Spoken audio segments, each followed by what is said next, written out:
اور بنو اسرائیل کا ذکر آئے گا تو ہمیں فوراً ذہن میں لانا چاہیے کہ آج جسے ہم یورپ کہتے ہیں، آج جسے ہم دنیا کا بڑا حصہ کہتے ہیں، ترقی یافتہ حصہ کہتے ہیں، آج جسے ہم اسرائیل کہتے ہیں، یہ دونوں قومیں اس پورے خطے پر پھیلی ہی نہیں ہے، بلکہ حاکم ہیں، طاقتور ہیں، متحد ہیں، ترقی یافتہ ہیں، سب سے آگے۔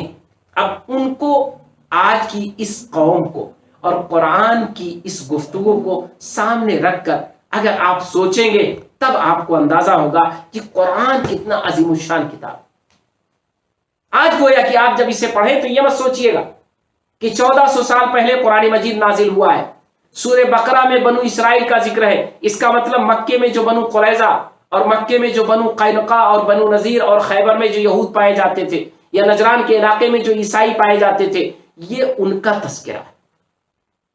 یقیناً اس زمانے میں قرآن اترا تھا، وہ تھے، انہوں نے اپنے آپ کو اس کا مخاطب سمجھا اور انہی کو سامنے رکھ کے مسلمانوں نے ان آیتوں کو سمجھا۔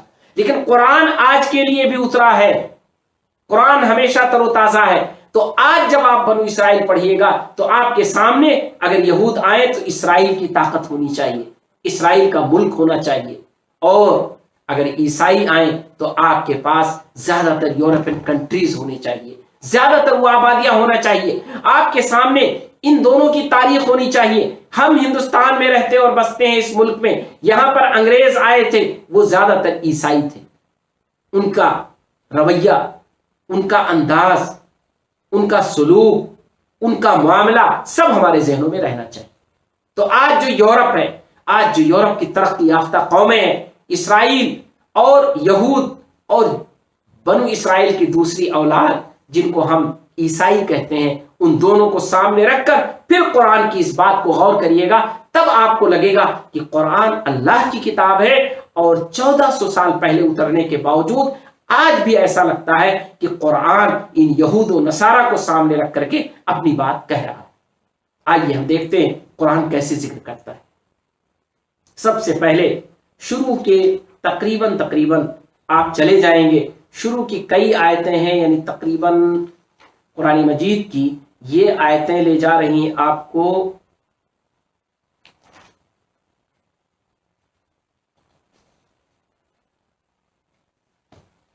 39 آیتیں، 39 آیتیں شروع کی، وہ ایک مضمون کی آیتیں۔ اس میں مضمون کیا ہے؟ قرآن چونکہ ہدایت کی کتاب ہے تو قرآن نے انسانوں کی کیٹیگری کر کے بات کو سمجھایا، لیکن سب سے پہلے حکم دیا گیا ہے کہ اچھے لوگ کون ہیں اور اچھے کام کیا ہے۔ فرمایا گیا کہ یہ کتاب ہے جس میں شک کی گنجائش نہیں ہے، لیکن یہ متقیوں کے لیے ہدایت ہے۔ جو لوگ کم از کم کچھ پاس و لحاظ کریں گے انہی کے لیے ہدایت ہے۔ اگر ان کے دل میں کچھ خوف نہیں ہے، کچھ خدشہ نہیں ہے، کچھ سوچتے نہیں، کسی کا لحاظ نہیں ہے، بالکل بے سر پیر کے رہتے ہیں، تو پھر ان کے لیے ہدایت کوئی معنی نہیں رکھتی ہے۔ تو یہ کتاب ان کے لیے ہے جو کچھ غور کریں۔ ہم مسلمانوں کو خاص طور پر جو اس کتاب کی امانت اپنے آپ کو سمجھتے ہیں کہ اس کے امین ہیں، یہ کتاب ان کے پاس ہے، وہ سن لیں کہ اگر وہ تقوی سے لیس نہیں ہوں گے، اور خاص طور پر رمضان مبارک میں تو تقوی ہمارے لیے بڑا عام سا لفظ ہے، کیونکہ روزوں کا مقصد ہی تقوی ہے۔ تو یاد رکھیے، اگر تقوی نہیں ہمارے اندر آیا تو ہم قرآن سے بھی ہدایت نہیں حاصل کر سکتے۔ قرآن نے کہا ھدی للمتقین، یہ کتاب ہدایت تو ہے، لیکن اس کے لیے آپ کو اپنے اندر تقوی پیدا کرنا پڑے گا۔ لیکن اچھے لوگوں کی صفات کیا ہیں؟ کہ جو غیب پر ایمان لاتے ہیں، مطلب یعنی جو بغیر دیکھی ہوئی چیزوں پر ایمان لاتے ہیں وہ اچھے ہیں۔ آج تو دنیا کہے گی وہ بیوقوف ہے۔ جو چیز نظر نہیں آتی ہے وہ تو توہم کی ہے، خرافات سے، ڈھکوسلا ہے، دھوکہ ہے، طلسم ہے، یہ سارے الفاظ ہیں، ہم بھی کہیں گے اس سے نہیں۔ اللہ تبارک تعالیٰ نے یہاں جو غیب کی بات کہی ہے وہ اپنے بارے میں کہی۔ کیا مطلب؟ کہ اللہ جس نے اپنے آپ کو ہم سے پردے میں رکھا ہے، غیب میں رکھا ہے اپنی ذات کو، لیکن اس کی صفات، اس کے تجلیات، اس کے کارنامے، اس کے شواہد، اس کے ایویڈنس، اس کے دلائل، اس کی پیدا کی ہوئی چیزیں وہ سب مشاہد ہیں، وہ سب نظر آ رہی ہیں، وہ غیب نہیں ہے۔ تو غیب پر جو ایمان لانا ہے وہ اللہ کی ذات ہے۔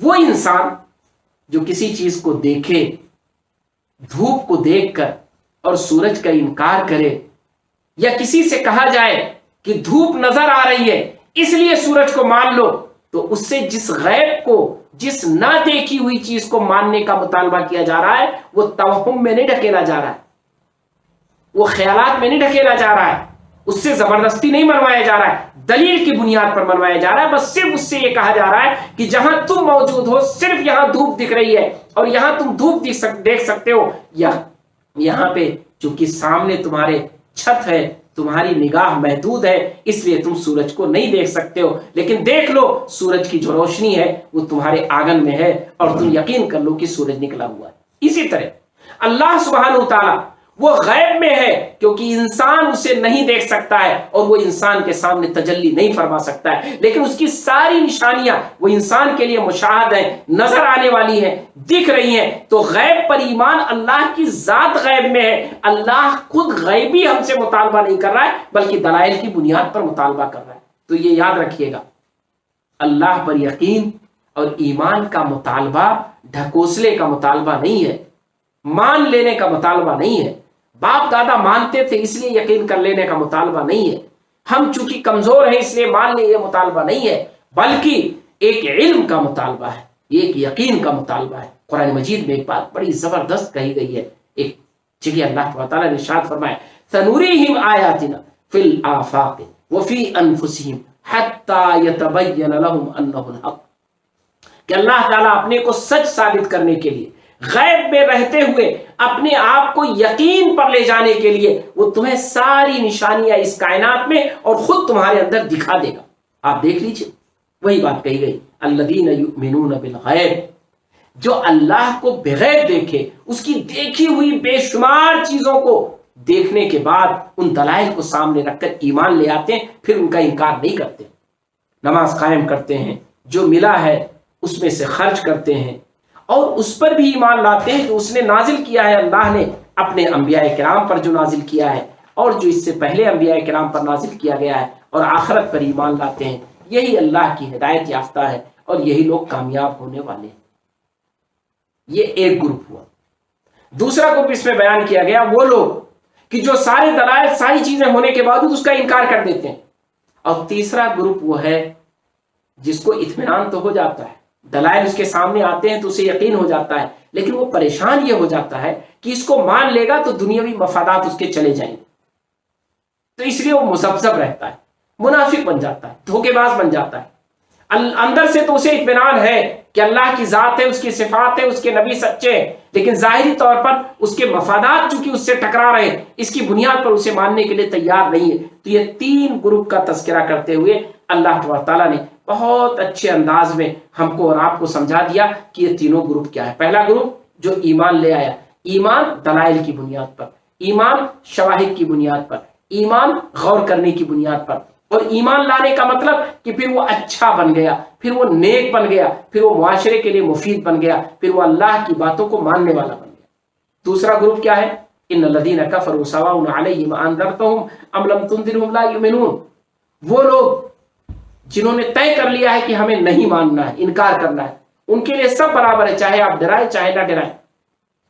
ختم اللہ علی قلوبہم وعلی سمعہم وعلی ابصارہم غشاوہ، اللہ تعالیٰ نے تو ان پر مہر بند کر دی، اور پھر ان کے لیے دردناک عذاب ہے کیونکہ وہ اسی کے مستحق ہیں۔ وَمِنَ النَّاسِ مَن يَقُولُ آمَنَّا بِاللَّهِ وَبِالْيَوْمِ الْآخِرِ وَمَا هُمْ بِمُؤْمِنِينَ، کچھ لوگ ایسے بھی ہیں جو کہتے ہیں ہم اللہ اس کے آخرت پر ایمان لے آئے، لیکن اس کے باوجود ان کا یقین ابھی مضبوط نہیں ہے۔ يُخَادِعُونَ اللَّهَ وَالَّذِينَ آمَنُوا وَمَا يَخْدَعُونَ إِلَّا أَنفُسَهُمْ وَمَا يَشْعُرُونَ، وہ اللہ اس کے رسول کو دھوکہ دینا چاہتے ہیں، حالانکہ وہ تو اپنے آپ کو دھوکہ دے رہے ہیں جس کا انہیں اندازہ بھی نہیں ہے، ان کے دلوں میں مرض ہے۔ اللہ تعالیٰ نے اب ان کے مرض کو اور بڑھا دیا، اور ان کے لیے بھی دردناک عذاب ہے، اس لیے کہ وہ کذب سے کام لے رہے ہیں، جھوٹ بول رہے ہیں کہ وہ ایمان لے آئے، حالانکہ دل میں ان کے ایمان نہیں ہے، وہ اپنے خطرے کو ابھی سمجھ نہیں سکے ہیں، وہ ڈر رہے ہیں کہ دنیاوی مفادات چلے جائیں گے، اس کی وجہ سے وہ لالچ میں ہیں اور ان لوگوں کے ساتھ ہیں جو لوگ کی کفر کر رہے ہیں۔ یہ اللہ تبارک تعالیٰ نے موازنہ کیا. یہ جو 39 آیتیں ہیں، پھر اس کے دلائل ہیں، پھر اس کی مثالیں ہیں، یہ ساری چیزیں دیتے ہوئے اللہ تبارک تعالیٰ نے 39ویں آیت کس پر ختم کی، میں اس کو ذکر کرنا چاہتا ہوں. بیچ میں اللہ تبارک تعالیٰ نے آدم علیہ السلام کی تخلیق ہے، آدم علیہ السلام کیسے پیدا ہوئے، آدم علیہ السلام کے پیدا ہونے کے بعد اللہ نے کیا فرشتوں کو حکم دیا، ابلیس کا کیا رول رہا، آدم علیہ السلام جنت سے دنیا میں آئے، آزمائش کے طور پر آئے. یعنی گویا کہ ان 39 آیتوں میں اللہ سبحانہ و تعالیٰ نے ہمارے اور آپ کے سامنے ایک بات واضح کر کے رکھ دی، وہ یہ کہ دیکھو ہم نے اس کائنات کو بنایا ہے، اس میں انسانوں کو بعد میں بنایا. انسانوں میں آدم علیہ السلام کو سب سے پہلے بنایا. آدم علیہ السلام کو بناتے ہی ایک آزمائش کا ہم نے سلسلہ شروع کر دیا. وہ آزمائش کیا؟ اس وقت آزمائش ہوئی فرشتوں کی کہ اے فرشتوں آدم کو سجدہ کر لو. فرشتوں نے سب نے مان لیا سوائے ابلیس کے، اور اس نے کہا ہم سجدہ نہیں کریں گے. اپنے دلائل اس نے دیے، لیکن اللہ تبارک تعالیٰ کی بات نہ ماننے کے نتیجے میں اس کو اللہ تبارک تعالیٰ نے مردود قرار دے دیا. اب اس نے آدم کے خلاف شادی شروع کی، اور یہاں سے گویا اللہ کی آزمائش انسانوں کے ساتھ شروع ہو گئی. آدم علیہ السلام کو اللہ تبارک تعالیٰ نے کہا کہ اس درخت کے قریب مت جائیے، لیکن وہ ابلیس کے بہکاوے میں آئے، اور انسان کی آزمائش کی گھڑی تھی، اس لیے اس آزمائش سے وہ دوچار ہوئے اور جنت سے نکالے گئے. اور اللہ تبارک تعالیٰ نے اس دنیا کی تخلیق کو گویا یہی آدم اور ابلیس کی کشمکش سے شروع کر دی. یہ گویا کہ اللہ تبارک تعالیٰ کا ایک پلان تھا. اس پلان کا مین ہیرو ہم اور آپ ہیں، انسان. کہ جس انسان کو اللہ تبارک تعالیٰ نے آدم سے سجدہ کرایا، وہ انسان اب اللہ کا منکر نہ بنے، اور اگر بنتا ہے تو یاد رکھے کہ اگر وہ اپنے آپ کو انکار کی فہرست میں لے جاتا ہے تو اس کا حشر بھی وہی ہوگا جو ابلیس کا ہوا. اور ابلیس چاہے گا کہ انسان بہک جائے، کیونکہ ابلیس خود بہکا تو وہ انسان کو بھی بہکانا چاہے گا. اور اس کے لیے اللہ تبارک تعالیٰ نے اسے مہلت دے رکھی ہے، اور اللہ تبارک تعالیٰ نے اس کے لیے راستے بنا رکھے. یہ ہے وہ پہلا منظرنامہ جو اس سورے میں دیا گیا. اس کے بعد یا بنی اسرائیل کا تذکرہ ہے. یا بنی اسرائیل، اس پر گفتگو ہم انشاءاللہ اگلے اس میں کریں گے مرحلے میں. ہمیں امید ہے کہ خلاصہ قرآن کو آپ ہمارے ساتھ سنتے ہوئے قرآن سے رجوع ضرور کریں گے، یعنی قرآن کو پڑھیں گے ضرور، قرآن پر غور ضرور کریں گے. بس ایک بات میں آپ سے کہہ دوں، وہ ذہن میں آپ کے رہے کہ قرآن پڑھنے کے لیے یہ کبھی مت سوچئے گا کہ بالکل ترتیب سے پڑھتے ہوئے ایک ایک لائن حل کرتے ہوئے سمجھتے ہوئے جائیں گے. قرآن ایک ایسی کتاب ہے جو خطاب کی کتاب. آپ کہیں سے پڑھنا شروع کریے، 4 6 10 آیتیں آپ پڑھیں گے تو آپ کو لگے گا قرآن نے بہت بڑی بات کہی. اور قرآن اپنی بات کو بہت اچھے سے کہتا ہے، اس لیے کہیں آپ کو دشواری نہیں ہوگی. کہیں سے بھی کھول لیجئے گا. جب میں یہ پورا سورہ بقرہ ختم کروں گا یا پہلا پارہ ختم کروں گا تو انشاءاللہ اس پر بات ہوگی میری اور آپ کی.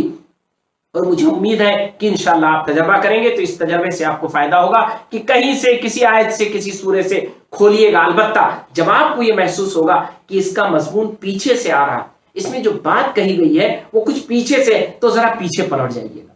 1 2 آیتیں پیچھے آپ جائیں گے، آپ کو مضمون کا سرا مل جائے گا، اور پھر آپ پڑھنا شروع کریے گا تو آپ کو لگے گا کہ قرآن نے تو بہت بڑی بات کہی. تو قرآن کو بیچ بیچ سے بھی پڑھ کر آپ پورے طور پر مستفید ہو سکتے ہیں، اچھے طور پر آپ فائدہ اٹھا سکتے ہیں. اللہ تعالیٰ ہم سب کو قرآن مجید سے فائدہ اٹھانے کی توفیق عطا فرمائے. رمضان المبارک کی روزوں کو قبول فرمائے، قیام اللیل اور عبادتوں کو قبول فرمائے. رمضان المبارک میں روزے کے ساتھ ساتھ دیگر جو عبادتیں ہیں انہیں بھی کرنے کی توفیق عطا فرمائے.